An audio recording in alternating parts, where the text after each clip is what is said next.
Hey, yo, what's up, everybody? Welcome back to the channel, and welcome to episode 35 of the Moviegoers live show. A little different right here this time in regards to how the layout's starting, but, because of crunch time here just a little bit, I guess you could say, I figured I'd just have him on right away. It's my boy, Zach Milne. Oh, it's me. Yes, and it's his third appearance on the show, and it's been a little while. The trilogy is complete. Yes. There you go. But how you doing, man? Good. Yeah, I've been doing well. I've been busy.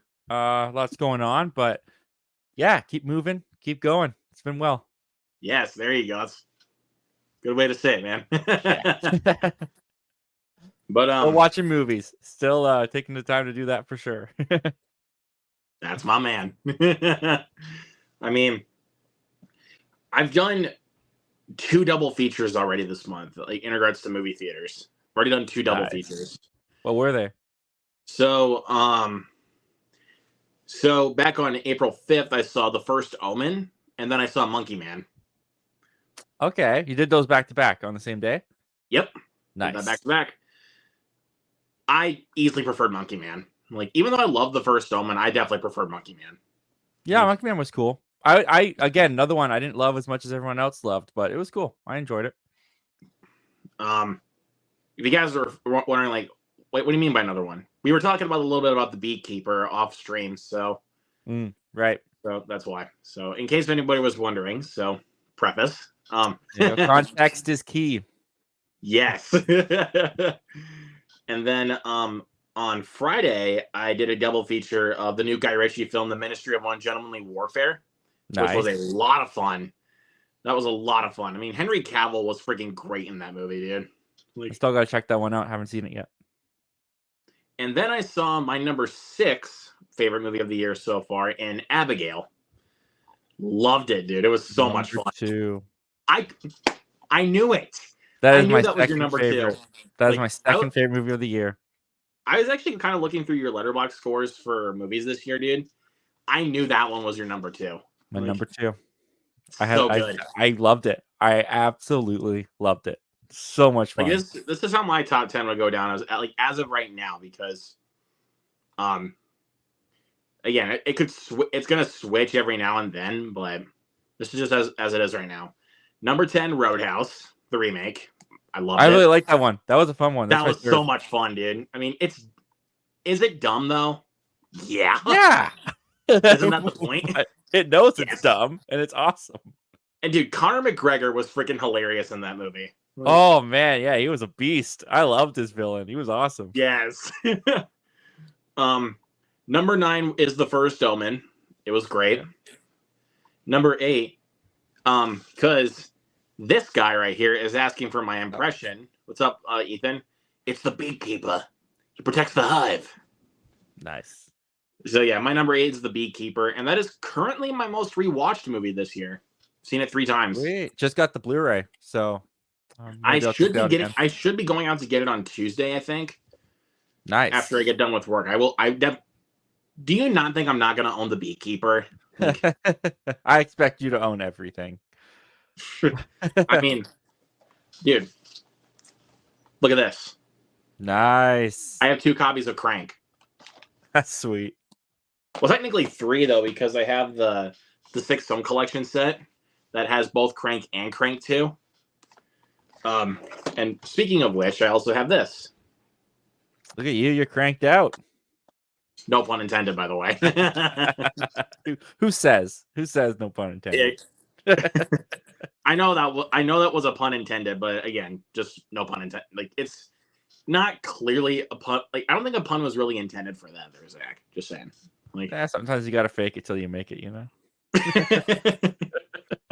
Well played.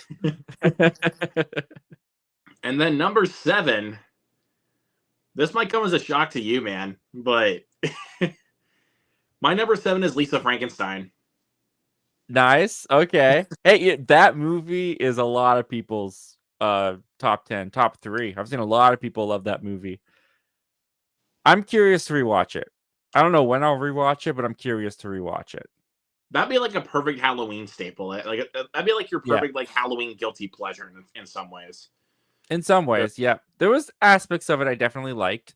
just the overall package didn't fully work for me, but I'm still thinking about it, so it left an impression. So It's one of those movies that it will certainly stick with you. Yeah. Like, just I will say that for sure. It will stick with you. Have you ever have you ever done a movie review and then like thought back on your movie review and wanted to change the score? Skinamarink. What would you liked it or you didn't before? I hated it the first time I watched it. Okay. Remember we talked about it on the podcast a few months ago? Right, with Frisk. Yes, that's right. With Frisk, yeah, we talked about Skinamarink a little bit. So, yeah, and I got him to rewatch it, and he liked it a lot more the second time. So, I don't know how that works. But... Nice. Yeah, funny how that works because we evolve as people, but our videos stay the same. So we can't change our. It's a moment in time captured of what we used to think, but unless we make a new video, no one knows how we currently think. Clearly not. I already said what my number 6 is. It's Abigail. I loved it. It's freaking awesome. So my number 5 is Monkey Man. Nice. Top 5. I love Monkey Man. It's so good. My number 4 and my number 3 are tied for my favorite horror movie of the year. I know what you're thinking, Zach. You were probably thinking that Abigail was going to be my number 1 horror movie of the year. I thought it would be high, a little higher. Yeah, I did. Oh wait, can I guess? What do you think are those 2 horror movies? What's that? The one that's out right now on Shudder. The Devil. Late Night with the Devil. Late Night with the Devil. I think that's one of them. That's number 4. That's number 4. Okay. And then the other one. Oh yes, of course, Night Swim. I hate that. That's in my top 5 worst. It's terrible. Yeah, it's awful. Yeah, it's pretty bad. I mean, I actually kind of agree with what you said in your first reaction video of Night Swim. You were like, did M. Night Shyamalan direct this? I was like, dude, same. It totally felt like M. Night Shyamalan directed this. It was that'd be like M. Night Shyamalan at his worst, dude. Like, yes, that's like his like worst kind of stuff. But yeah, it's not Night Swim. It's a movie that came out before The First Omen, and it is very much so practically similar to that movie. Which one is it? It's called Immaculate. It stars Sydney Sweeney. Oh, right. I was trying to think of other horror movies that came out, but I couldn't remember any of them. But that's right. It also definitely is not Imaginary, because that is my least favorite movie of the year. Yeah. It's really, one person really I heard who liked Imaginary was Zach Attack Reviews, or Buddy Zach. He's the only person I know who's liked it so far. Huh? I haven't seen it, but he's the only person that's given it any kind of positive review. Well, keep in mind, he also liked Night Swim, so... Did he? I can't... Oh, yeah, you're right. He did like Night Swim, so... He didn't mind it, yeah. I don't know what... Like, again, all due respect to him, what? Acquired taste. Zach's awesome, though. Yeah. And he's very good at, like, formulating his thoughts. For sure, man. You know, I feel like I've been such a sourpuss this, like, year, because, like, I'm looking back at my Letterboxd, and I have not been very impressed with a lot of the movies I've been watching. Like, what have I got here? Night Swim. I gave 2 stars. ISS. I gave 2.5. I actually liked ISS. So I liked the idea more than I liked the execution. Fair enough. I get that. I gave Argyle 3 because I did enjoy Argyle. Not a great movie. Argyle. I enjoyed it. It was fun. I gave Lisa Frankenstein a 2.5. I might up that to a 3. I feel like that might be a little bit too harsh on the movie. I might up that to a 3. Madam Web has 1.5. I gave that one 1 star, but that was that reason's for it being so bad it's good, because I saw that movie in a theater with my best friend all alone. We were laughing our asses off the entire time. Yeah, that was me and my brother at Lisa Frankenstein. We were the only people in the theater. We were just like just having a blast roasting it and stuff like that at times. And then we got Role Play at with 1 star. Did you see Role Play on Top 5 worst so far, man. It's Amazon? terrible. Oh, terrible. Absolutely terrible. So I have that as my least favorite at the moment. It's at 1 star.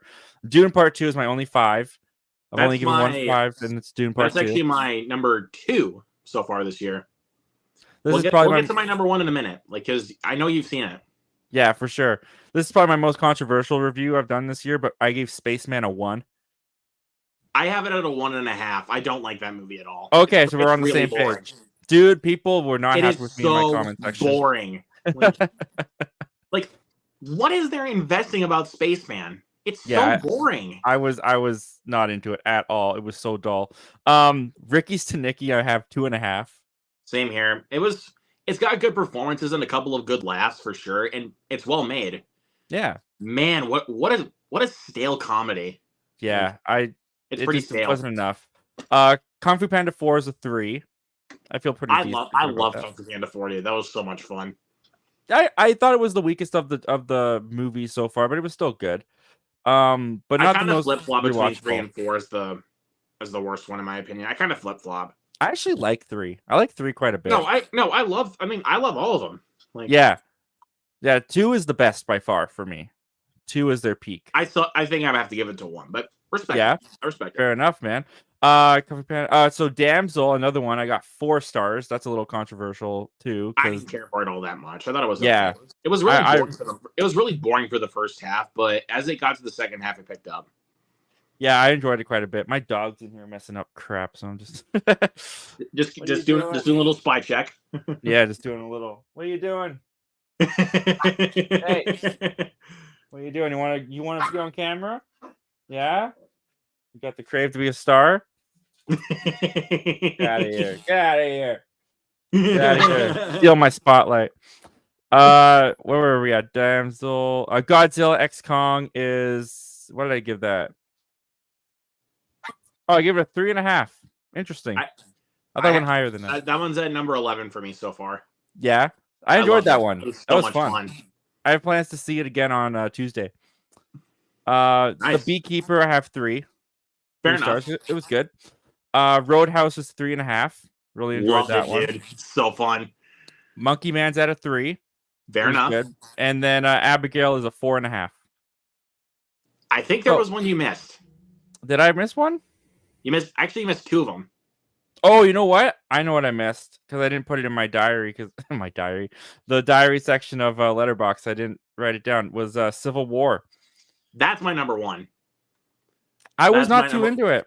I wasn't too into. Oh, and Ghostbusters. I missed Ghostbusters. I guess I didn't write anything for that. Ghostbusters. What did I give Ghostbusters? I gave Ghostbusters a 3. Okay. And then Civil War, I gave a 3 as well. Civil War is my number 1 so far this year, dude. That movie actually scared me.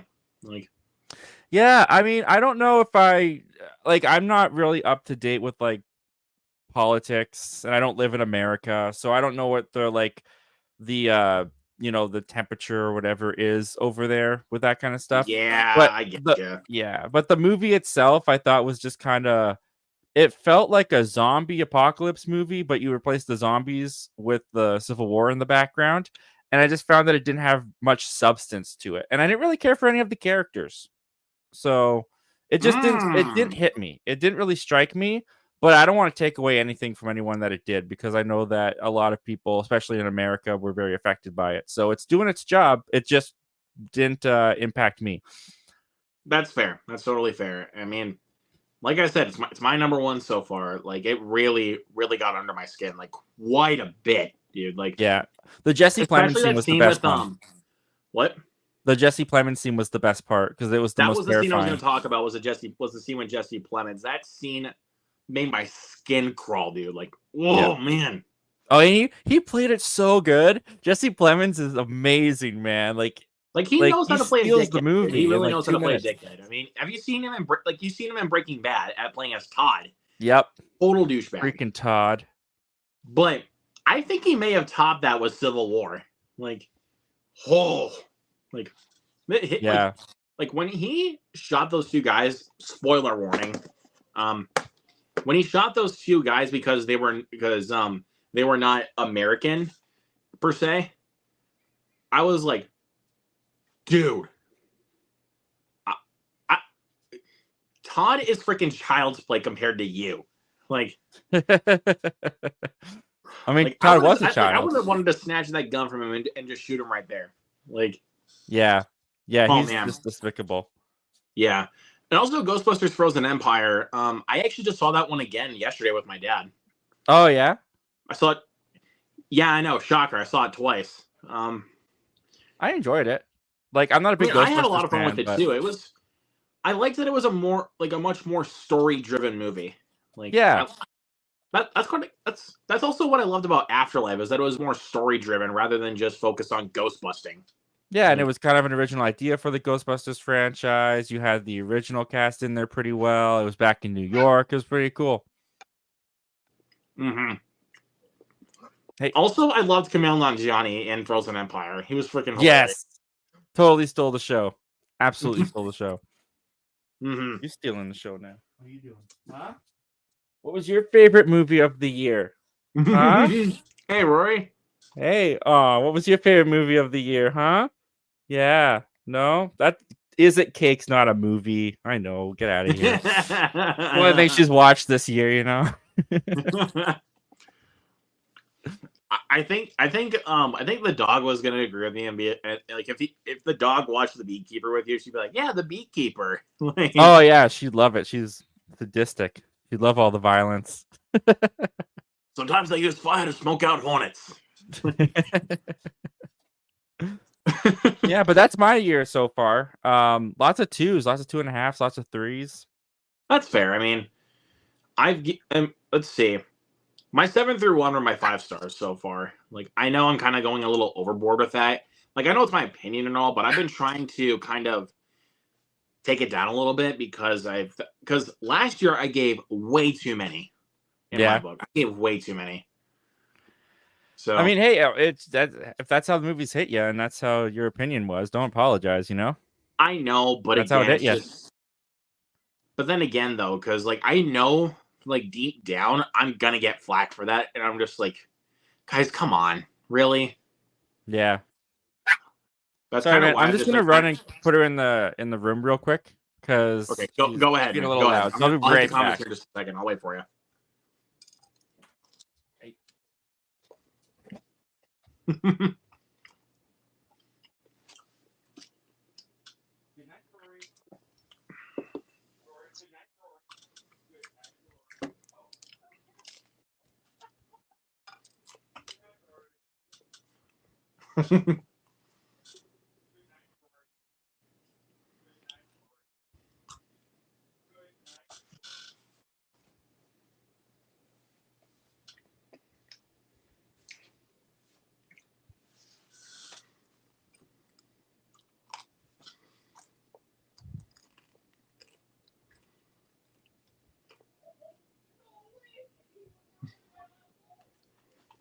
Hold on 1 sec.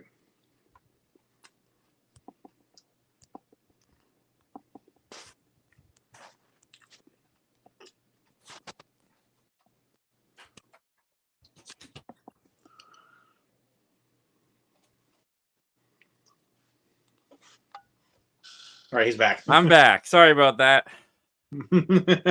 My brother was watching her, but he left and left her out there, so she just wandered into the room, barking. Dog duties, huh? Dog duties, yeah. My wife just left. She's out of town for the week, so just me and the dog. Yeah, man. But yeah, I think I'm up to 46 movies right now in regards to what I've seen. Nice. Again, my least favorite so far is Imaginary. That film was freaking terrible. Like, and the twist that occurs halfway through, I've spoiled it numerous times because I just don't give a shit. It makes no sense. It doesn't make any sense at all. That's the worst kind of twist. Absolutely. If you want to make a good twist in a movie, make it make sense. It's not that hard. Like, it's not that hard to make the twist make sense. Yeah. I mean, I'm not a writer, so easier said than done. But as a viewer, I like them to make sense. Absolutely. I mean, Look at the one in Fight Club. That totally makes sense. Oh, brilliant! That one's like that. brilliant. That is one of the greatest twists of all time. Like, absolutely. Or you watching Rebel Moon? So that's when I just realized I hadn't put on Letterboxd yet. I finished it this morning. It sucked. Like the second one was terrible. Like it was.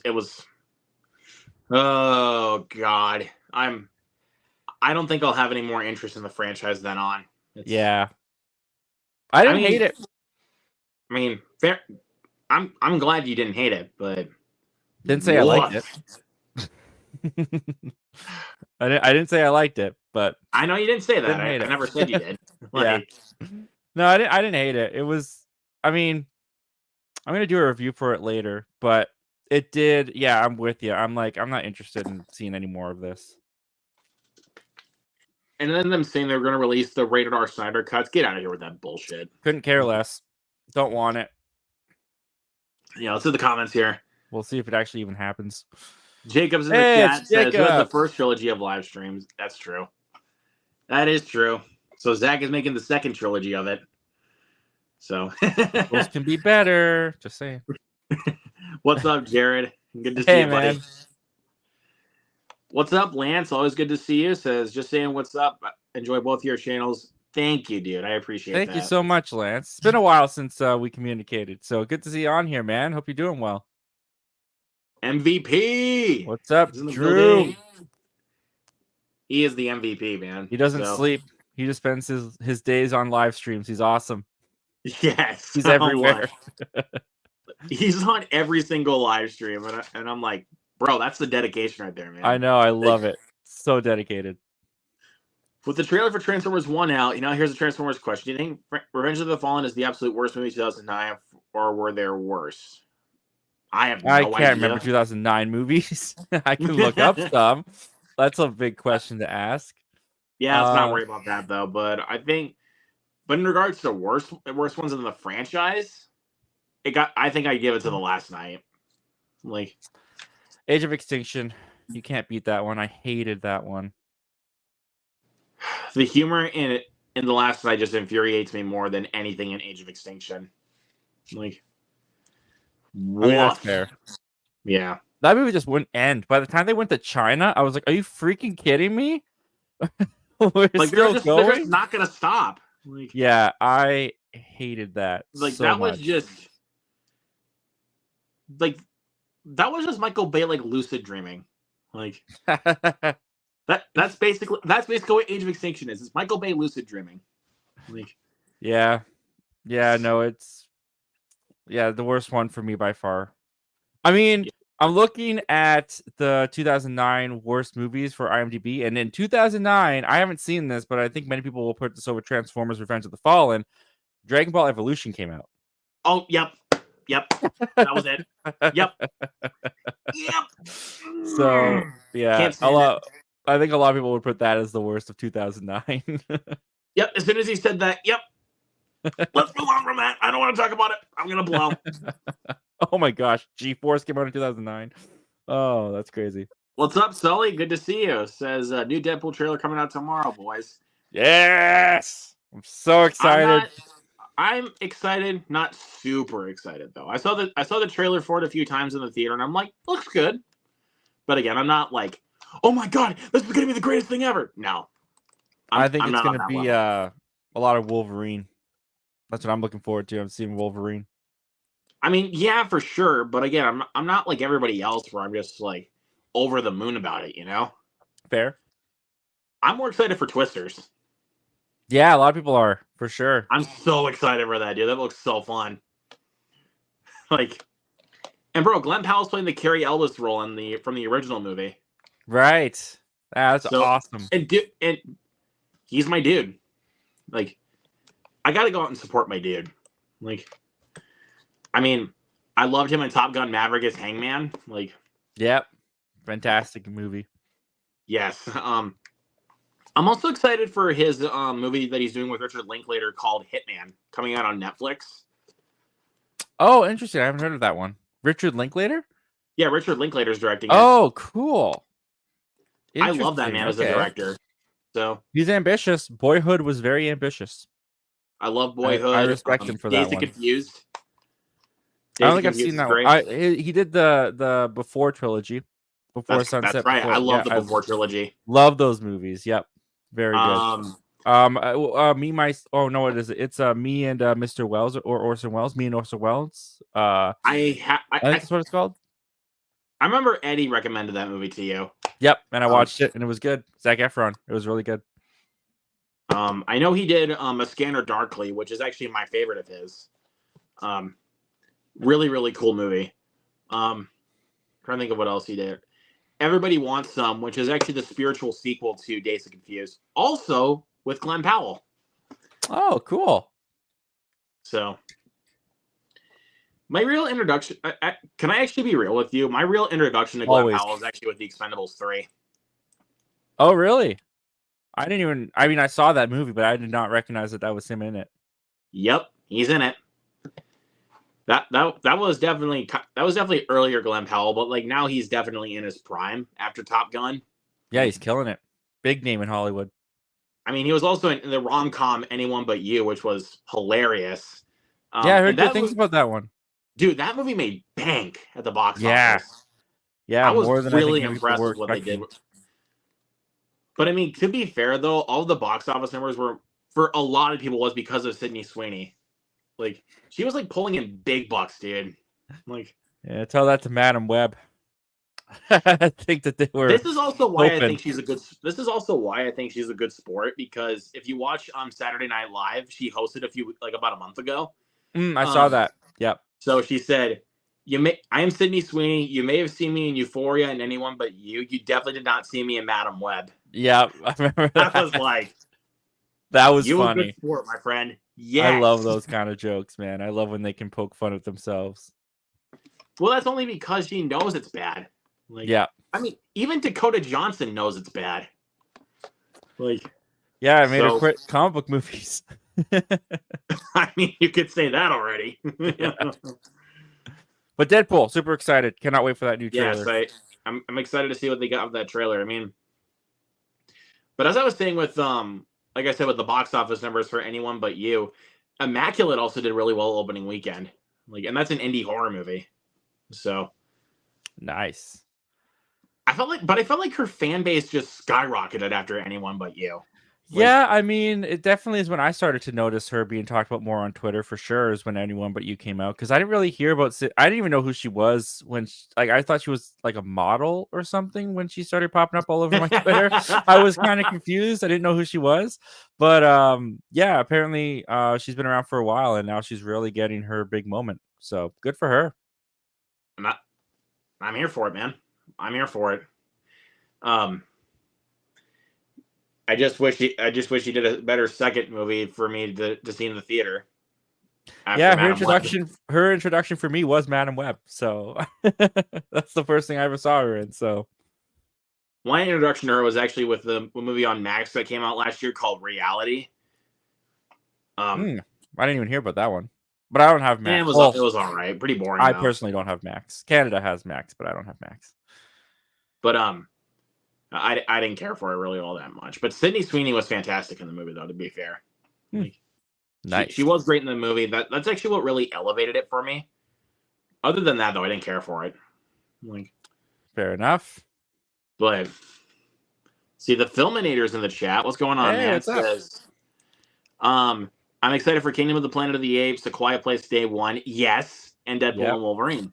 Yeah. Kingdom of the Planet of the Apes will be my birthday movie. So. Oh, happy birthday to you, dude. That's awesome. That is awesome. That's going to be my birthday movie.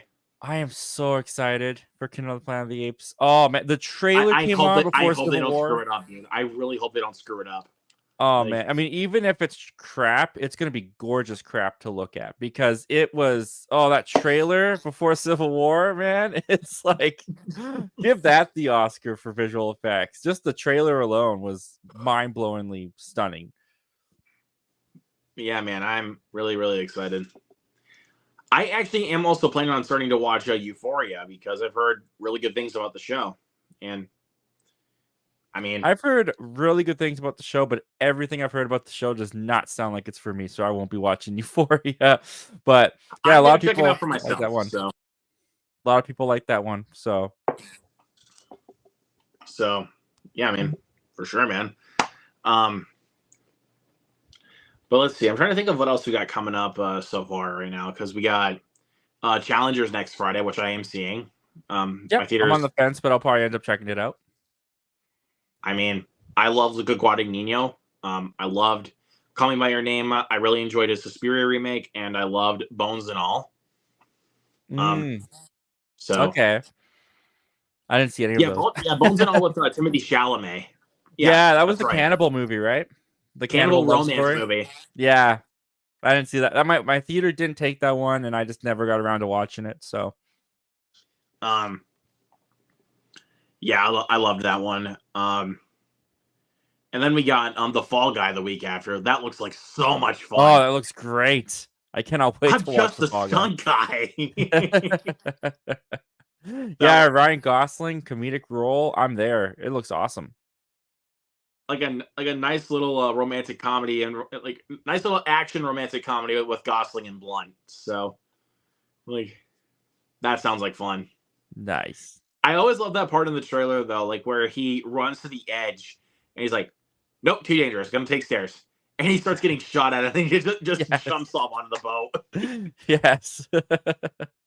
Yeah, no, I'm looking forward to that one quite a bit. May has some good stuff coming up, I think. Because we got Fall Guy, Kingdom, Furiosa. Yep, Furiosa and If. May is so great. Good. I can't wait for May. May's gonna be awesome. But the one that my best friend can't wait for is Garfield. I mean, I'm excited for that too. So. I'm not gonna act like I'm excited for that. I mean, it looks cute. It looks pretty safe, animation wise. Chris Pratt is the voice actor. He's a pretty safe person to get. The comedy in it looks pretty safe. It looks like it'll be a cute, charming little film, but I don't know if I'll be seeing it in theaters. If I have other things going on, I won't make time for Garfield. Let's put it that way. But if I have nothing going on, yeah, I'll watch it for content. Pretty much. Yeah, I mean, again, but I mean, I'm excited for it too. I can't lie. I mean, it looks funny. I mean, it's awesome. I mean, dude, Nicholas Hoult is the one that's playing as John. Like, come on. You gotta give me that, dude. That's pretty cool. Look, I just don't really I don't know. I haven't loved Garfield in a very, very long time. I don't even know if I've ever loved Garfield. I loved the Bill Murray movies when I was younger, but I tried rewatching those a couple of years back, and they do not hold up. They're awful, not even in a nostalgic way for me. So I just don't have much invested in Garfield. I think they're kind of guilty pleasures in my book. Yeah, so. Guilty pleasures. That's totally cool, man. I have my guilty pleasures too. I just love that part in A Tale of Two Kitties where Garfield's looking for Odie. He's like, Odie? Oh, no, Odie, no, don't do the ugly American thing. He starts peeing on the Russian. Oh, yeah. And then they start running like, the British are coming, the British are coming. Yes. Oh, man, I remember that. I mean, I just love Bill Murray. So, I mean, you got to give me that. I just love Bill Murray. Yeah, Bill Murray's awesome. And I thought he was perfect for Garfield.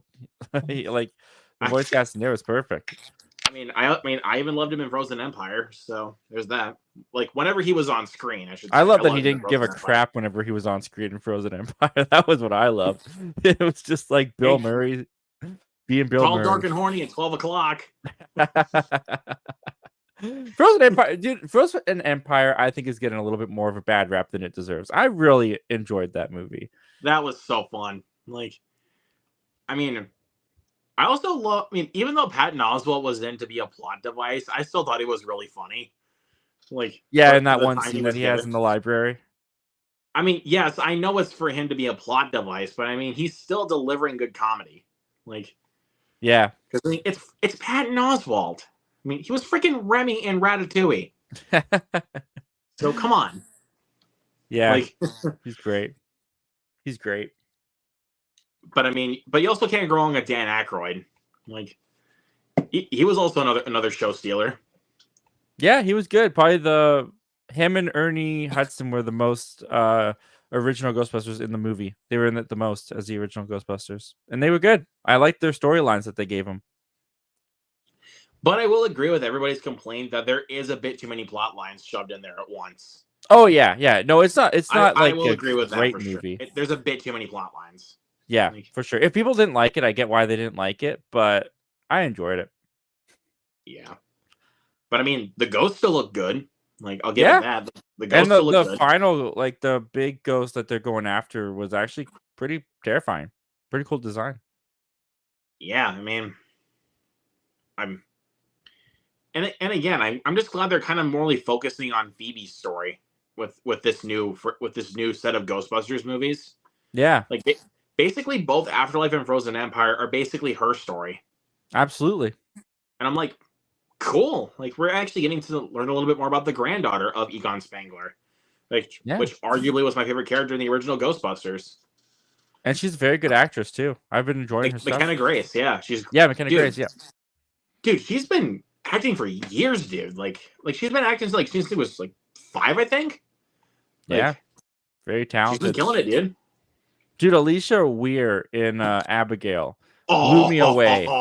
Blew me away. She was so good. Oh my goodness, what a performance. And she's and she was also really good at embodying a little girl. Yeah. Like when she had to be before it's revealed that she's a vampire. Like she was so good at doing that. And like yeah, and even so the scene like when sympathetic. Dan Stevens comes in and like when he comes in and his face is completely shown, and then just holds her at gunpoint. I'm like, okay. I would actually be terrified too. Like, Yeah. Also, I love Dan Stevens and Abigail. He was so fun. Dude, effing onions killed me. Those are fucking onions. Those are effing onions. That was like, I laughed so hard at that part. That was so funny. But I also just love how douchey Dan Stevens was in that movie. Like, yeah, Dan Stevens was in Abigail, and then like 2 weekends before, he was in Godzilla X-Con. He's having a good year. Yes, and he's in 2 movies that are in my top 15 at the moment. So there you go. Like, yeah, good for Dan Stevens. I'm proud of him. I mean, I've actually always been a fan of him. Like ever since I think it was like since A Walk Among the Tombstones, I've been a fan of Dan Stevens. This is my first time taking notice of him. Is these 2 movies? I can't think of where he's been off the top of my head. Besides, He was the Beast in the Beauty and the Beast remake. Really? Okay. He was the Beast. Okay, so I saw him in that for sure. But he was motion captured, so I didn't see his face. So that makes sense. I wouldn't have known it was him. But at the very end, you do see him. Like, oh, and he's the prince. Yeah. Well, yeah, I only saw prince. that movie came out in 2017. I saw it once in theaters and never watched it again. So I hardly even remember that movie. But yeah, but I love Dan Stevens and Abigail. Like he was a freaking dude. He was a prick. Yes, yes, he was, and I was there for it, man. But also rest in peace, Angus Cloud. He was actually really funny. He was really funny in the movie for what he had to do for the short time he had to do it. He was really funny. I mean, dude, he was just basically a stoner criminal. That's genius. Yep, it was great. It was so good. But yeah, may the man rest in peace. Yeah, absolutely. Gone too soon. Way too soon at that. Mm-hmm. Like he was only 25. Yeah, that's my age. 25. How that's hilarious. That's great. How hilarious. I was meaning how coincidental. How coincidental. Yeah. I should have said that, but I get struggle for words sometimes. Hey, that's what happens when you're live, man. Anything could happen, and you just got to roll with the punches. I got what you mean. Jacob gets to see Spider-Man 2 on the big screen tomorrow. And yeah. Good for you, man. I'm so jealous. And he's going to see Challengers tomorrow, so that's awesome. And Challengers, yeah, I'm more jealous of him seeing Spider-Man 2 on the big screen. Oh man, I would love to have gone and seen that in the theater if my theater was cool enough to do re-releases. I wish mine were too. Yes, you don't have them playing either.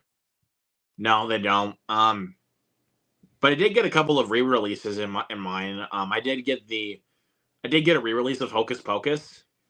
Nice. Which I actually did go see. So that was a lot of fun. It was the same weekend I saw Killers of the Flower Moon. So sweet. I mean, my theater does kind of do re-releases every Saturday. They play a movie for like family afternoon. They started at 12 o'clock on the dot, and it's usually a movie that was in theaters like a couple years ago. Like this past Saturday, they played Mutant Mayhem again on the big screen on Saturday. I would have walked those miles to go see it, dude. Like, I would have done so. Like, yeah, I was busy, but that's fine. I mean, I know I would have done so. Like, I'm trying to think here. Also, I wanted to talk about Catherine Newton in Abigail. Like, yeah, another good playing as the hacker. Like, yeah, she was good. I had to cut some of that stuff out of my Abigail review because it was just too long, and I felt like I was spending too much time going through each individual character. But I really liked Catherine Newton. But I also really loved oh crap, I forget the actor's name, but he played Peter, the big muscle. Kevin Durant. I loved him. Loved him. Yes. I thought he was great. He was so funny. When he gets a splinter, I mean, I loved it. It was all the humor was right up my alley.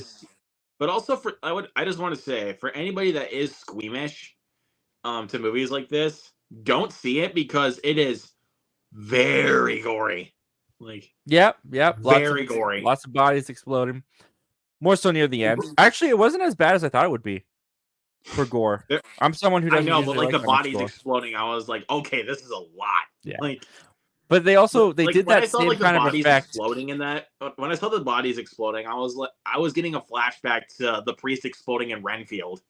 Like, oh yeah, that's a good comparison. It reminded me. It was the same effect Radio Silence did in Ready or Not when the bodies exploded a little bit. But also when Melissa Barrera opened the window when Abigail was trying to bite Dan Stevens, her hand explodes. I guess we're doing spoilers, but yeah, no, that was awesome. Kind of spoilers, but I mean, kind of spoilers. That part is kind of given in the trailer, because you see the blood splatter over her by that point. Okay, we're safe then.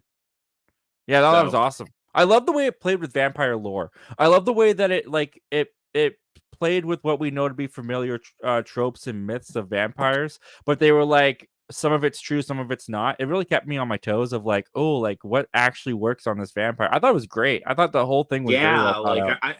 I love it. I mean, Catherine Newton even has a scene where she was like, what are we talking about? Like Anne Rice, True Blood, Twilight.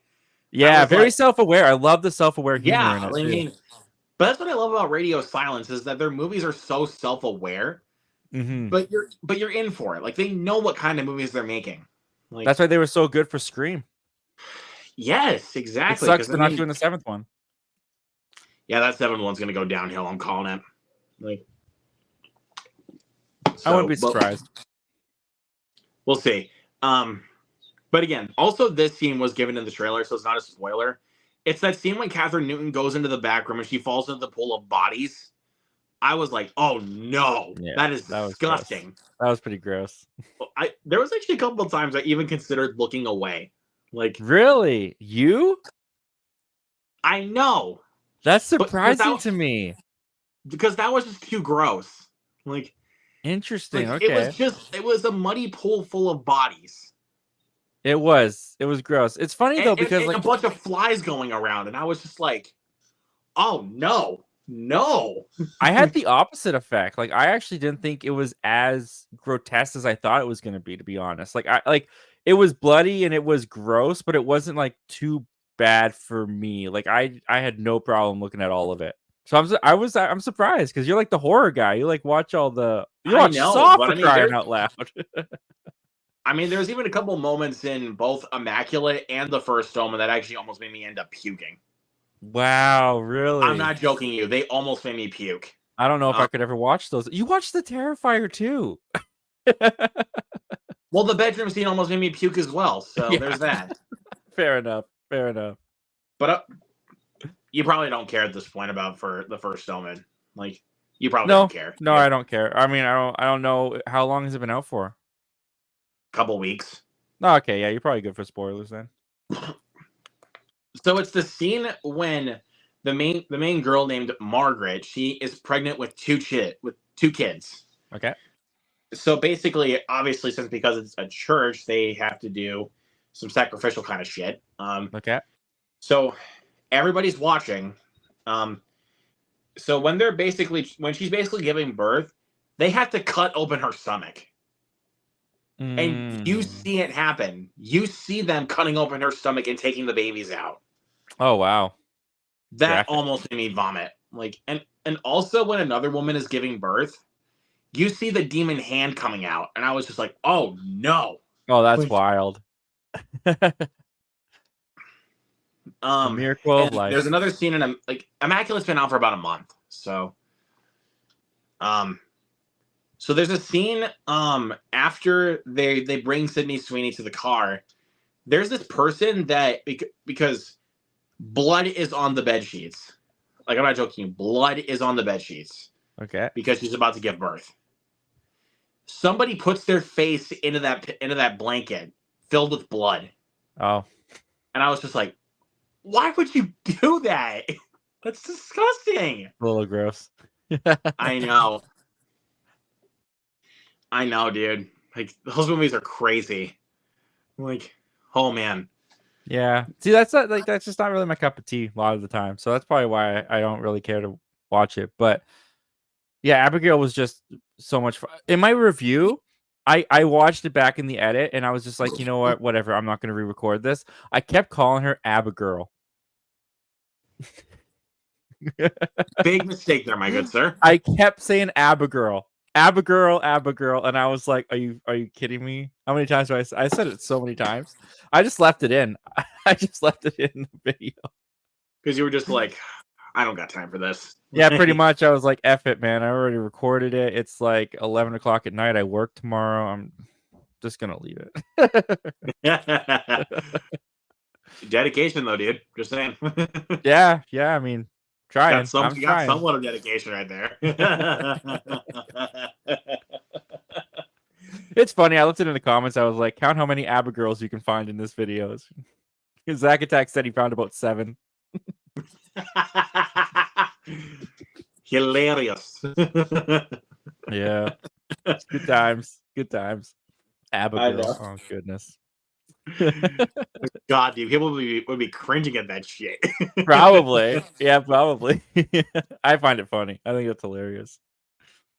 Just, dude, if Alicia Weir saw that video, she'd probably be laughing her ass off. I mean, I don't even know if she would even be offended by that. She would probably just be laughing about it because she was like, well, you messed up. It's okay. This guy's an idiot.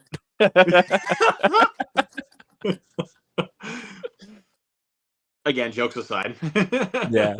No, it's funny when I went to see Abigail, I sat down and this 12-year-old girl was sitting next to me. And I couldn't tell if there was a parent with her or not. She had a friend, but I didn't know if she had a parent. And she looks up at me and she's like, "Do you know what this is?" And I was like, "Oh yeah, it's like a vampire like thing. It's like a vampire movie or whatever." She was like, "Oh, I didn't know what it was. I just saw the ballerina."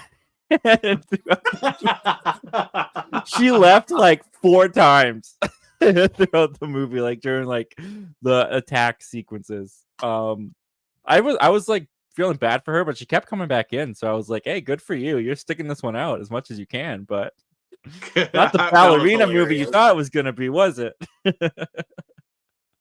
I mean, it's a ballerina vampire.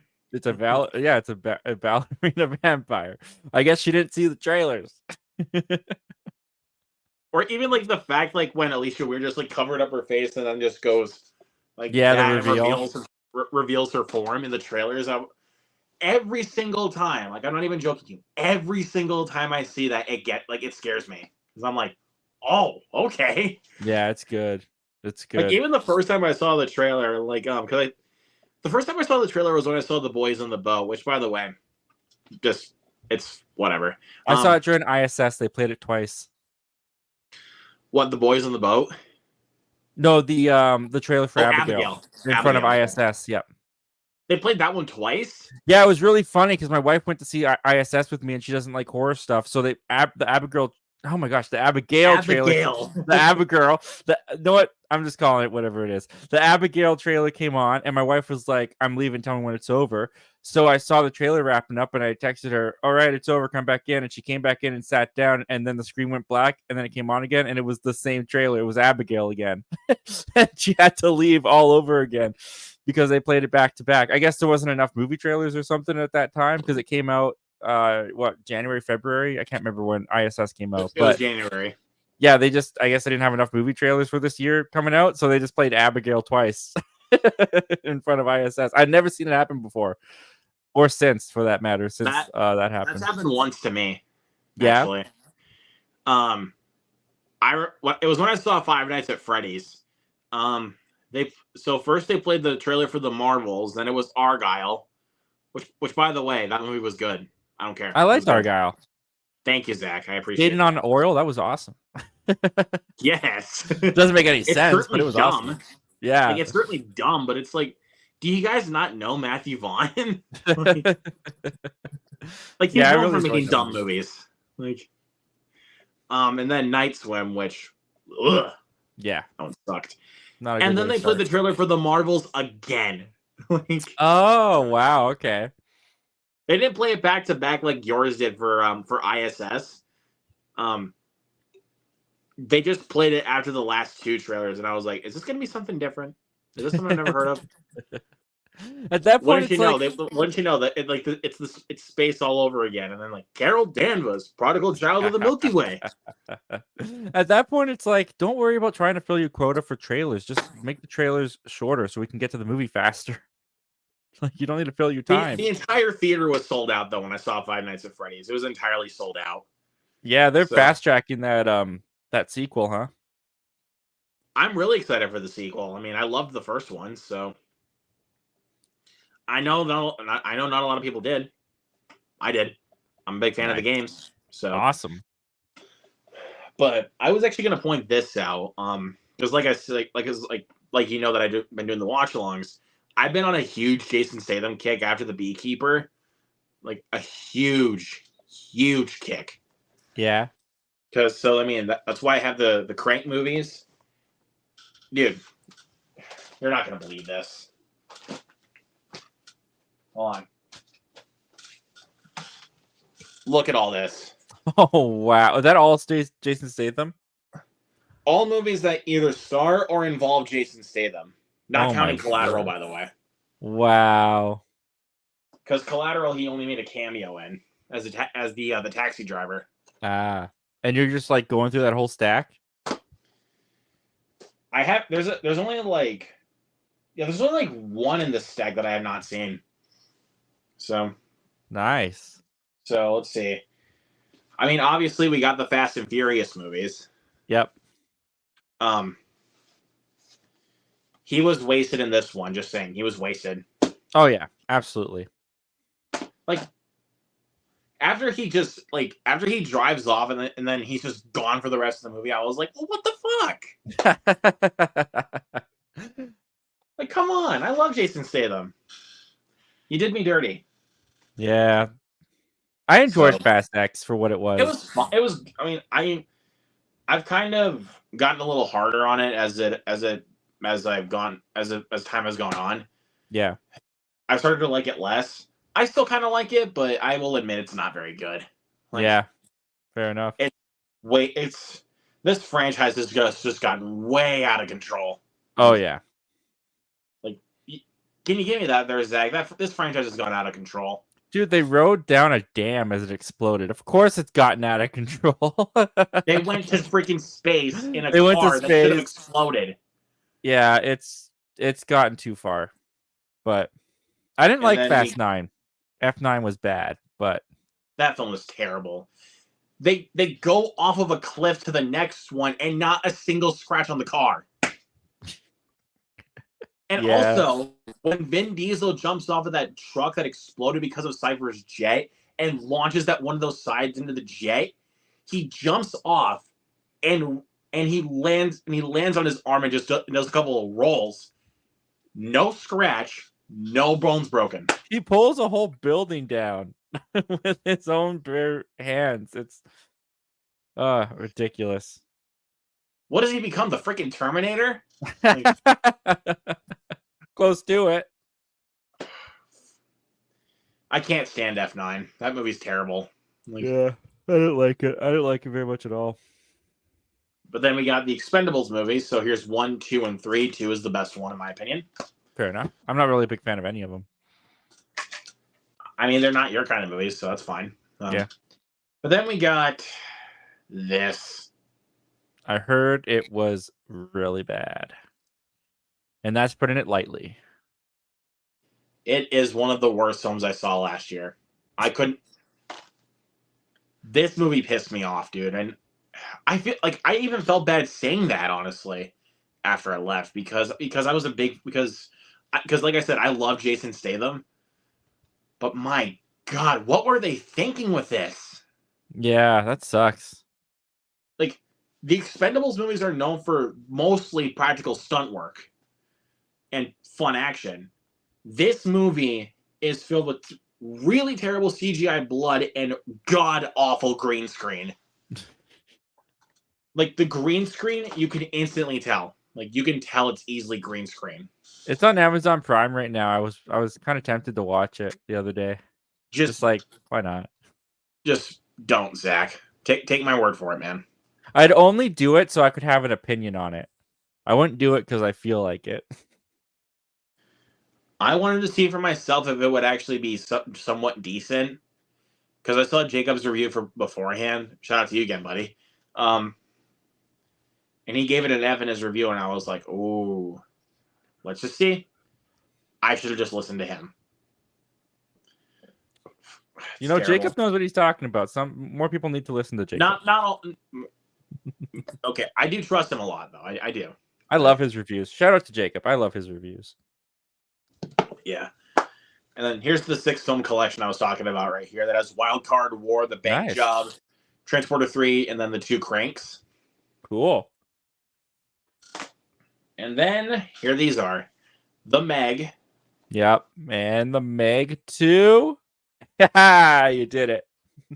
If you guys want to go see me roast this movie, please do so. It's terrible. It's really bad. I had a blast. Like, there's no shark sequences in the film until the last 30 minutes. It's so bad. It's so bad. It's so boring. Like, he freaking tries to keep a shark away by kicking it. Yeah. Yeah. He like, goes. That's gonna work. I love that they established that they're so far underwater that when the guy's helmet goes, like, he takes his helmet off, his head explodes. But if Jason Statham can hold his breath a certain way, he can swim out there in his jeans and his white tank top, and he'll be perfectly fine. The pressure, it has nothing to do with pressure. He'll be fine. I lost exploded.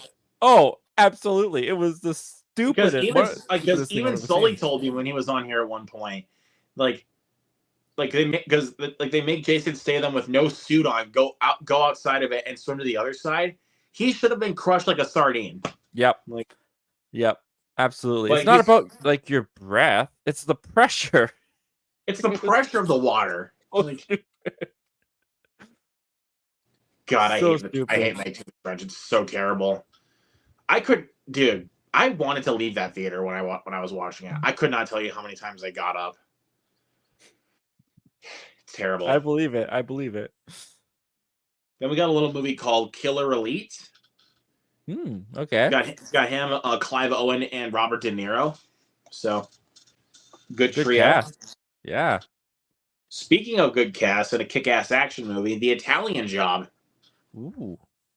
It's got Mark Wahlberg, Charlize Theron, Edward Norton, Jason Statham, and Donald Sutherland. Nice. That's a cast right there. Oh, and Seth Green as well. I can't forget about Seth Green. Oh, cool. Good for Seth Green. Doing a little heist movie. So, and then we got, speaking of good cast, we got a little movie called 13. It's kind of like a Russian roulette, the movie, basically. Cool. Got Sam Riley, Ray Winstone, 50 Cent, Mickey Rourke, Michael Shannon, Alexander Skarsgård, and Jason Statham. So, wow. Luke, your collection never fails to impress me. What? Your collection never fails to impress me. That's what I do. Encyclopedia of film, and it's incredible. Thank you, brother. Thank you. And then here's one of his many films he did with Guy Ritchie called Revolver. Ooh. Also, I could never mentally get there for this. He has hair in this movie. Oh, that's weird. I cannot get there mentally though. That's so dumb. Like I did forget one. Hold on. When you have so many movies, you tend to forget shit. So no kidding. But yeah, it's got Statham, Ray Liotta, rest in peace, Vincent Pastore, and Andre Benjamin. Yeah. Also, Mark Strong is in this one too. Oh, cool. I'll show that one a little bit later. And then here's his first film he did with Guy Ritchie, Lock, Stock, and Two Smoking Barrels. I hear great things about that one. Love this one. Here's my favorite Guy Ritchie movie, Snatch. Another one I hear good things about. Also speaking of good cast, Benicio del Toro, Dennis Farina, Vinnie Jones, Brad Pitt, Ray Trebegia, and Jason Statham. Nice. And then we got one of his most recent. Actually, here I'll show that one a little bit. Here's one of his more recent ones, Wrath of Man. One of the best, one of the better Guy Ritchie movies, honestly. I remember hearing about that one. This is one where he played as a cash trucker security guard, and he starts to obviously trace back to his past when there's a crime about to be committed in regards to the truck. So, and then we got his most recent effort with Guy Ritchie. Here we are, Operation Fortune, which got a very mixed reception. I really enjoyed it. I heard it was very underrated. Underrated movie from last year. And also, Josh Hartnett is making a comeback. I can tell you that. Nice. Because he's going to be in M. Night Shyamalan's new film called Trap. Oh, right. I heard about that. Yes. Trap sounds awesome. Mm-hmm. Can't wait to see that. And then we got Death Race, the first and only good one, by the way. They made like 4 of these, which were all direct-to-video movies. Never heard of them. I mean, the only one you should really hear of is the first one. Only one worth watching? Yes, and of course, it's got Jason Statham. Right. So, oh, the other ones don't? The other ones do not have Jason Statham. Okay. So there's your reason why you shouldn't watch the rest of them, because they don't have Jason Statham. Perfect. And then we got a little movie called Blitz. So basically, he is a PC cop that is basically hunting after a serial killer that kills cops. So that sounds awesome. Pretty fun. And then we got Redemption, which actually used to be called Hummingbird for some reason. Oh. There are way more Jason Statham movies than I thought there were. I haven't heard of like after me for that, by the way. Absolutely. Here's some of his best ones right here: The Transporter and Transporter 2. Yep, I've heard of those ones for sure. And these are the only 2 good ones. The third one sucks. Also, was there a 4th one? Can't remember. Oh wait, no idea. Oh wait, the worst Audi car commercial. That's what it is. Like, watch that and Hitman Agent 47 as a double bill. You'll have the best Audi car commercial ever. That's hilarious. I don't doubt it. And then we got Parker, which stay tuned on Tuesday, ladies and gentlemen. Watch along for this one coming up. Nice. So to continue on. I'll show this one. And then we got Homefront with Jason Statham and James Franco, Winona Ryder, Kate Bosworth, and also has the young girl from Wonder in it. So nice. But the young girl that plays as Jason Statham's daughter in this one. So yeah, very fun movie. I mean, I'm just sad that we're not getting any more of James Franco. Like, I don't know, he hasn't done shit since The Disaster Artist. Is he canceled? I don't know what's going on, man. I remember there was allegations a couple years back, and then Seth Rogen even like disowned him basically in an interview, said that he wasn't going to make any more movies with him. And then I haven't heard from him since, but I also didn't hear anything that happened with those allegations. So I have no idea. Might have gotten canceled, but I mean, I don't know. I want more James Franco. Like, he's a good talent. Like, I love him with Seth Rogen. I love him in Why Him. Why Him is so underrated. God, that movie's so funny. It's so Motherfucking underrated. Flemings are in the house. Like, you really hurt my feelings, so I bought your company. Game over. Like, I just love the tattoos he has. Like, Yes. and even the one on his back that is the Fleming family. Like, it says Merry Christmas on it. That movie's great.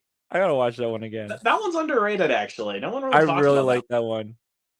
Bryan I Cranston's in also it love too. yeah, Bryan Cranston. I also love Keegan Michael Key as his butler, I think. Yes.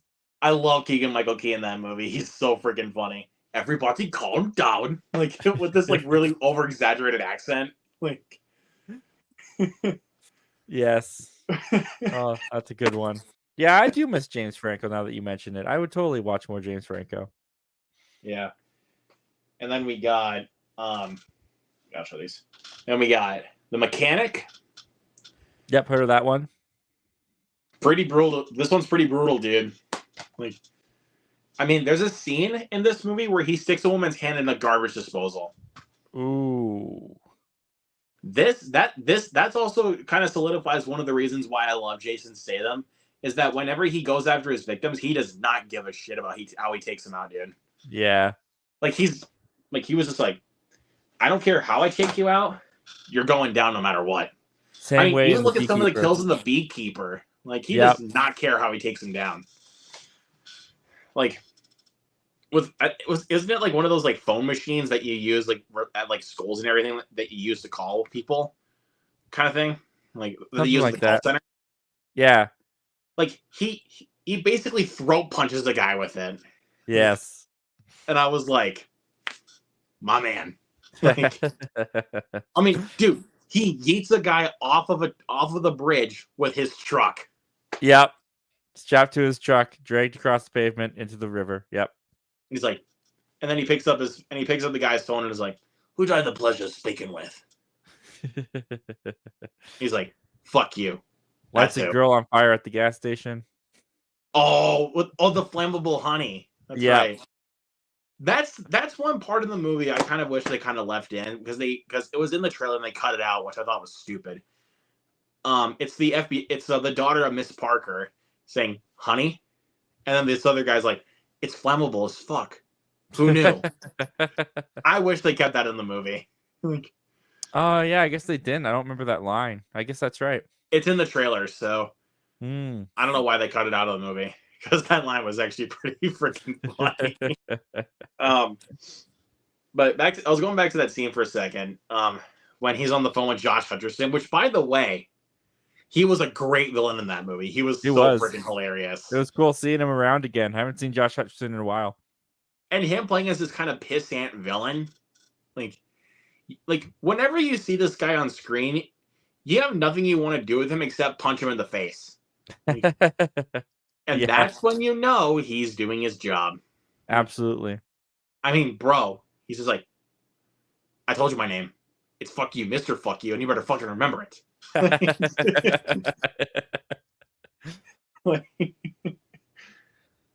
You disturbed a beekeeper. If a beekeeper says you're gonna die, you're gonna die. Also, I love Jeremy Irons in the movie too. Yeah, he was really good.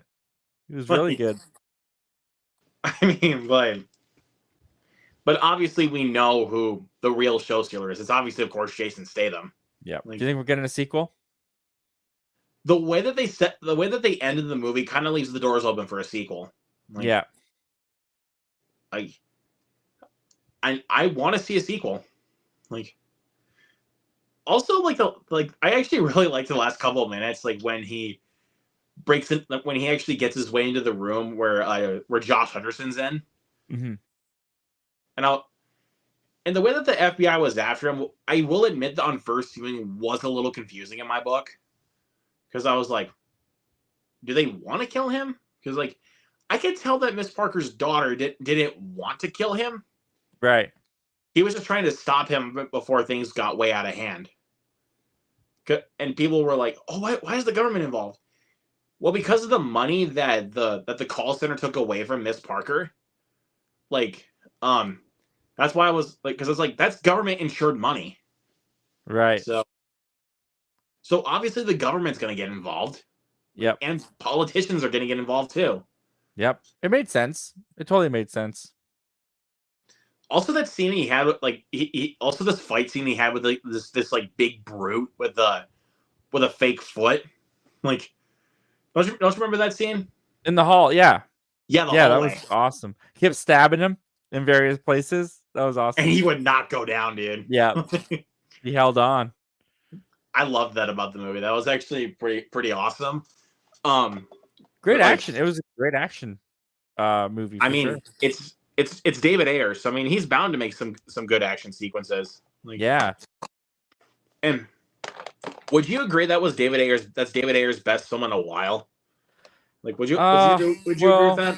I can't remember all of his films. I think the only one I've actually seen of his is Suicide Squad 2016. So he did better Fury. than that.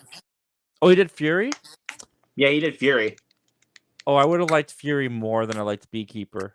But I mean, I do kind of. Fury was a while ago, wasn't it? But I mean, what? When was Fury? 2014. 2014. Okay, yeah, in a while for sure. Yeah. Because I mean, I enjoyed Bright, but it was not on the level of Fury. Fury. I didn't like Bright. That's the Netflix one, right? Yeah, with Will Smith. Yeah, I didn't like that one. I liked it. I will tell you, I did not like The Tax Collector. That one was bad. That was another film with David Ayer and starring Shia LaBeouf. Yeah, that wasn't good. Yeah, I didn't see that one. But yeah, Fury's probably my favorite of his. I think my favorite of his is definitely End of Watch. Like, I've heard good things about that. I love End of Watch. Like, I think that's actually my favorite of David Ayers. And nice. then probably be Fury and then The Beekeeper. Like yeah. There's also I'm trying to some of these action sequences in The Beekeeper just make me laugh my ass off because of how ridiculous they are. Like when basically he's going up against the FBI. It sets all those traps in the hallway. It's the explosive in the elevator. Yes. And like the elevator just goes flying down and then splits one of the FBI agents in half. Yep. As they're trying to get out. Yep. I was like, that's Jason Statham. But again, if you want to see like crazy over the top Jason Statham, you got to check out Crank. Like that, you can't get better than that when it comes to over the top stuff. Yeah, I'll put that on the watch list, my ever-growing watch list. I'll have to check that one out. Just so you know, man, I'm warning you. It's really crazy and super over the top. Yeah, that could be fun. I will warn you on that because, if you remember, my buddies, you remember Gavin and Cam, the brothers? Gavin Cross Reviews and Cam Cross Comics. Is he still Gravy X Train or is he different now? No, he's just Gavin Cross Reviews. Just Gavin Cross now? Okay. I actually kind of convinced them to join a watch along for it with me. Nice. For Crank. Cam loved both. I mean, Gavin did like the first one. He kind of thought the second one was kind of so bad it's good. Like in certain aspects, because he said like the last half of it kind of destroyed it. Right. But I mean, do you expect over the top when you see this? Oh yeah. That's ridiculous. Like in the second one, he has his heart replaced with a mechanical heart. So basically, he has to find like electricity to keep himself going. Oh my gosh, that's hilarious. In the first one, though, he gets a needle full of poison. So basically, he has to keep his heart rate up. Like he can't let it slow down, otherwise he will die. Like, wow. Hey, stakes. That's some good stakes.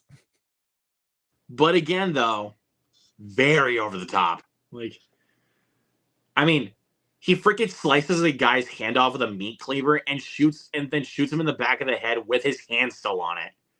Like, that's fun. Like, once you see what I mean, dude, you're gonna freaking laugh. Yeah, I'm gonna have to check that out. That sounds awesome. I mean, but obviously, like I said, I've already shown these because these are the best Jason Statham movies, in my opinion. Those are nice looking. But also, here's a very underrated Jason Statham movie called Safe, where he plays as this. He used to be an NYC detective, and once he finds out that somebody is trying to kill this little girl, he takes her as a little protector because she knows the code to this very complex safe. So Interesting. basically, it's actually really well directed for an action movie, dude. Like better than most modern action movies in regards to direction. Cool. When did it come out? It came out back in 2012. So Oh wow. so this is basically when Jason Statham was in his like Expendables phase of his career. Ah, I see. Okay. So, but I think when it came to the Crank movies, that was like his prime. So, and also I want to shout out my buddy Mike. You might remember my buddy Mike. Mike's Reviews and Analysis. Trains? Oh, he's not Movies and Trans anymore. He's Mike's Reviews and Analysis is basically what right. his name is now. Right. He did an interview yesterday with Louis Santer, the guy that played as Tigger in Winnie the Pooh Blood and Honey 2. Very cool. But he also did an interview with the girl that played as Laura in the first Blood and Honey a couple weeks ago. So wow, good for him. That's really cool. Well, he was actually lucky enough to see Blood and Honey too. So have you not still seen haven't it yet? Oh, you still haven't seen it? Okay, I thought you did for some reason. I thought my theater was gonna get it because before Imaginary they showed like a 30-second promo for it. Oh, but no, they didn't. Strange. I was gonna go see it, like, because from the trailer and the set photos, it looked a lot better than the first. I've heard it's a lot better than the first. Not by much, apparently, but better. I mean, it looks like a lot more fun. I mean, he kind of said it was. Louis Santer did say he was kind of inspired by Freddy Krueger in regards to Tigger's voice in some ways. So okay. And I did ask this question from the interview.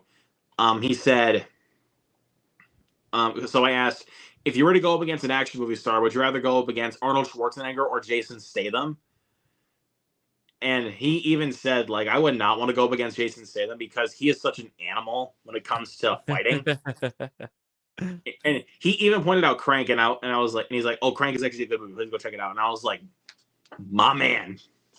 That's awesome. My man. Like, that's really cool that Mike got him on. That's really awesome that he got to do that interview. Because it was actually because Reese Frake Waterfield, the director of Blood and Honey 2, actually responded to his story when he was going to go see it. Wow. So the next day he reached out to him and he said, if he could get a couple of the actors or people behind it to do an interview. So he got Natasha Ticini, who played as Lara in the first movie, and then Louis Santer, who played as Tigger in Blood and Honey 2. And also the composer for both movies, he's also in talks to do an interview with, which is Andrew Scott Bell. Cool. And these are all on his channel right now? Well, he hasn't done the interview with Andrew Scott Bell yet. He did the ones with Natasha Ticini and Louis Santer. So, cool. I'd be curious to check those out. That's really cool. Good for him. I've been trying to at least I've been wanting to do that for a while. He hasn't gotten back to me yet, but the reason why I did text him because he saw my story and he actually dropped me a like on it. David Dasmalchian. I did send him a message about doing an interview because of Late Night with the Devil. Okay. I gave that movie 5 stars on my letterbox, and I did mention him not just because I wasn't doing that just to get the like. I was doing that out of courtesy, right? Because I actually am a big fan of him. He dropped me a like on my story, and I was like, "That's cool. That's really cool." So that's kind of why I had the idea to message him about doing an interview. Again, he hasn't gotten back to me, but if he ever does, that'd be amazing. That'd be awesome. I would so love to interview him. Doesn't hurt to ask, right? That's awesome. I mean, I also did ask Josh Hutcherson if he was interested in doing an interview. Oh yeah, yeah. Again, hasn't gotten back to me, and also Kaylee Spaney, the girl that was in Civil War. Oh yeah, the young journalist. Yeah, Jesse, the character name. Yeah, aspiring journalist Jesse. Yes. And she also played as Priscilla Presley in the biopic of Priscilla last year. Oh, cool! Which was fantastic. So that was a great movie, dude. Yeah, I went to go to my theater. I missed it. That was a nice little study of toxic first love, basically using the Presley's love story. Cool. I'll And check that out. It's not gonna be a once all the time kind of movie, but it's worth it, man. I promise. Fair enough. But yeah, I did message her also because she didn't drop a like, but she did see my story on Civil War when I was gonna go see it. So that was pretty awesome. That's pretty cool. Also, I haven't showed you this. When I did my tweet for Monkey Man, and yes, it's still called a tweet, not a post anymore. Shut up. When I did that for Monkey Man, guess what? What? Dev Patel? Check it out. Oh, cool. Brutal They action got it, packed and emotional. they did a little video response. That's cool, man. They grabbed you. Because they knew how much I loved the movie, and they were like, That's really cool. That's really cool. I've never had that. I don't tweet very much though my thoughts on movies after I see them. So you probably should though. I mean, I did mine for Violent Night a couple of years ago, and they got it, and they also did a video response to it with my quote. That's pretty cool. That's really cool. I think I still have it here. I'm just gonna take a quick check. I know you got to go here in a little bit, but I really want to. Yeah, just in a little bit here. I just need to find it though, because it was all the way back in 2022 though, dude. Like it feels like it was like a long time ago, man. Yeah, no kidding. 2022. That felt like it was like 1,000 years ago, to be real with you. Yeah. There it is. I think I got it. Man. There it is. There we go. Violent Night is one of the most fun theatrical experiences I've had in a good minute. It was funny, brutal, and a total blast. Luke Ponto. Nice. Violent Night was awesome. That was so much fun. I mean, that's becoming underrated. Yeah, I kind of agree with you. But also, Searchlight Pictures did like and retweet my tweet on the menu when that came out. Oh, cool. Dude, I was like, no way. How did I do that? Yeah, that's really cool, man. Congrats. I just don't know when the next time I'm going to be able to get that. Like, because that would actually be freaking great. I'm trying to think about like what would be the next one to kind of get that with. The Fall Guy, possibly. Fall Guy, maybe. I mean, do you think it's more like the smaller-ish movies than the big blockbuster movies, like that do that? Because like Violent Night was kind of small. What was the other one again? Monkey Man was pretty small. The Menu was pretty small. Not that they didn't do well or were seen, but they're just like not like big mainstream movies. So what's another? They have mainstream actors in them though.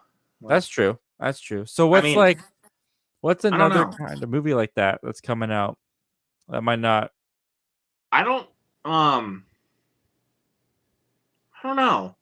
Probably the new Blumhouse movie, Speak No Evil, with James McAvoy. I saw the trailer for that the other day. That one looks pretty good. Like, I'm not like overly excited for it, but it looks cool. Yeah, that's a good one. Looks kind of creepy. Like, I'll give it that. It looks kind of creepy. Just hope Blumhouse. I just hope Blumhouse doesn't strike out this year, because they already have 2 strikes in my book. Imaginary and Night Swim, right? Oh yeah, Night Swim was Blumhouse. That's right. Yep, they got 2 strikes, dude. Not good. After a 3rd strike, I'm gonna probably just lose faith in everything else except for Five Nights at Freddy's. Yeah, and hell, even the Black Phone sequel we got coming out soon. Oh yeah, I forgot they're doing a sequel to that one. I'm interested in what they're gonna do with the sequel, but at the same time, I don't think we really need it. Yeah, it's gonna be interesting to see how they get around the whole he's dead angle. Again, we'll find out like when they actually give it to us, but I'm not like I wasn't really dying for a sequel, even though I love that movie like to death.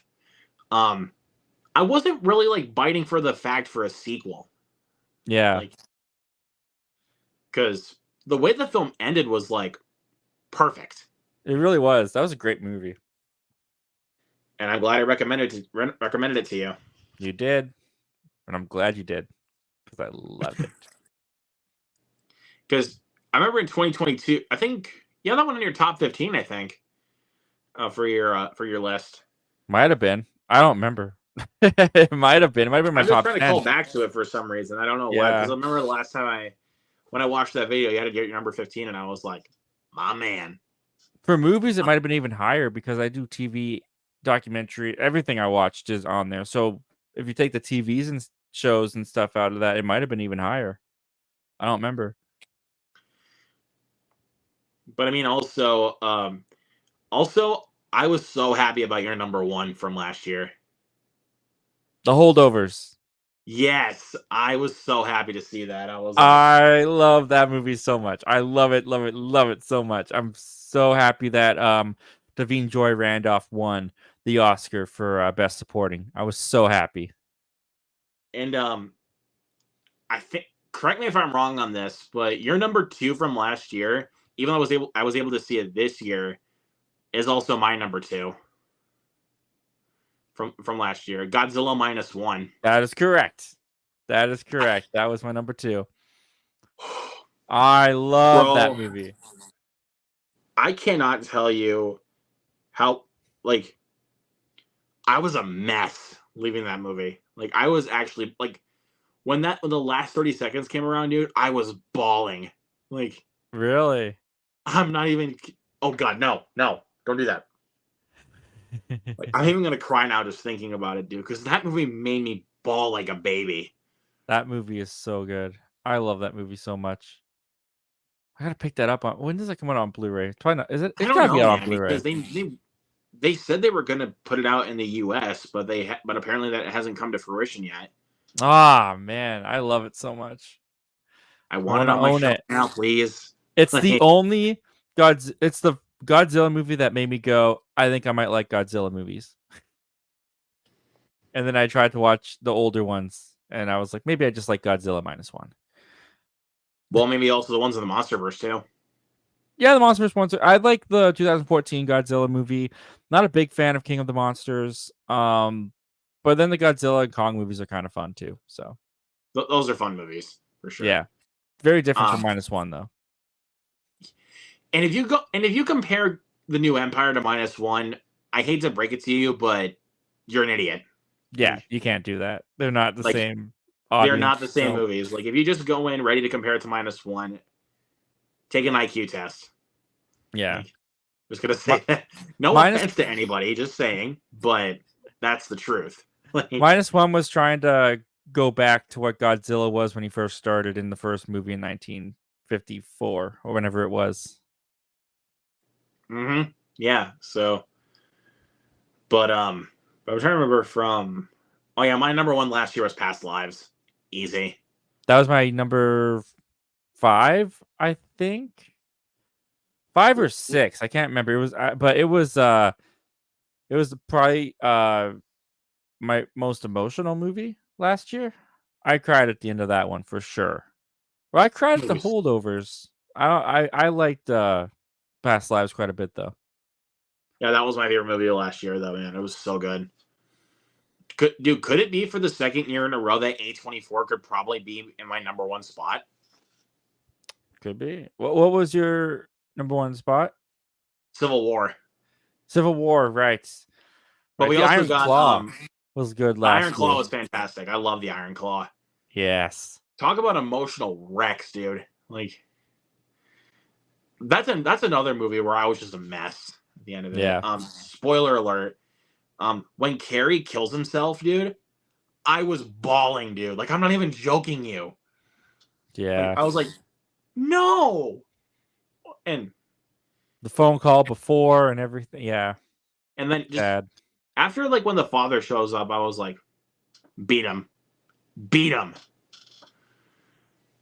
Yeah. Because, like, because that was supposed to be the time where he should have actually been a father. Like, instead of just having Kevin be responsible for all of it, because Yeah. he's a father too. And it's like based on a true story. It's yeah. Very, And very sad.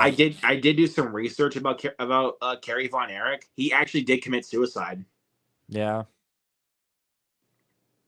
And I think Bummer, man. what was the other one? It was the one that wasn't really into wrestling. Can't remember his name very well. The one that was like the musician. Yeah, he killed himself also from suicide with drugs. Yeah, I can't remember what his name was. But good movie though. Zac Efron was phenomenal in that. Snubbed, easy, snubbed. I would have liked to have seen it get something for sure. I mean, the movie in general, to be honest with you, dude. Like, yeah, because the movie got nothing for any Oscar nods.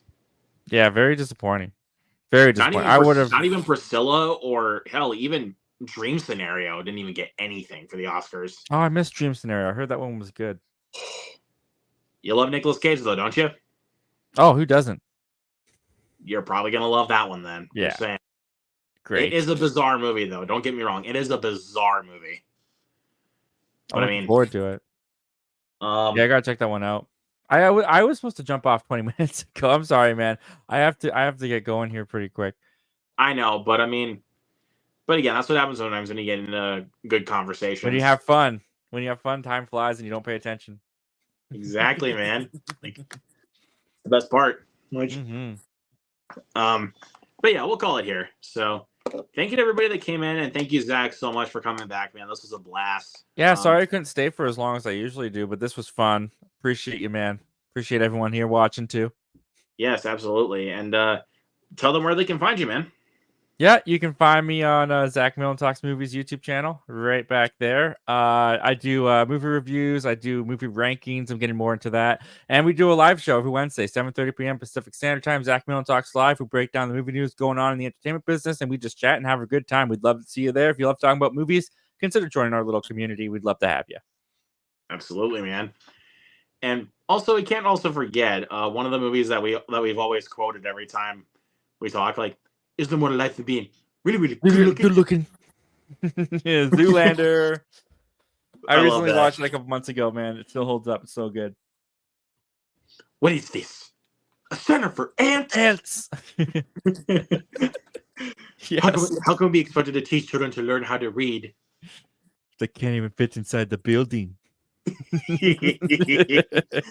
I remember when I posted that comment in your Blu-ray collection video, because that was actually the most memorable line from that movie, and you were like, "What is this? A building for ants?" Yes, I love Zoolander. Oh, it's so funny. So hot right now. We don't talk about Zoolander 2 though. That movie sucks, but yeah. Just watch the first one. I mean, I love Will Ferrell as is it Mufasa? Is it Mustafa? Yeah, Mufasa or something like that. Something like that. I love Will Ferrell in that movie. He's so funny. I feel like I'm taking crazy pills. Yeah. God. It's so good. I can't even with that movie, dude. That movie is so ridiculously funny. It's just so because funny. We have chiseled abs and interesting features, it doesn't mean we too cannot die in a freak gasoline fight accident. Oh man, it's so funny. That movie's so funny. Like, oh my god. Zoolander. But yeah, we'll call it there. So thank you everybody so much for coming in. Thank you again, Zach. You're awesome. Thank you so much. Thank you, man. And we'll catch you guys in the next one. Peace out. See ya.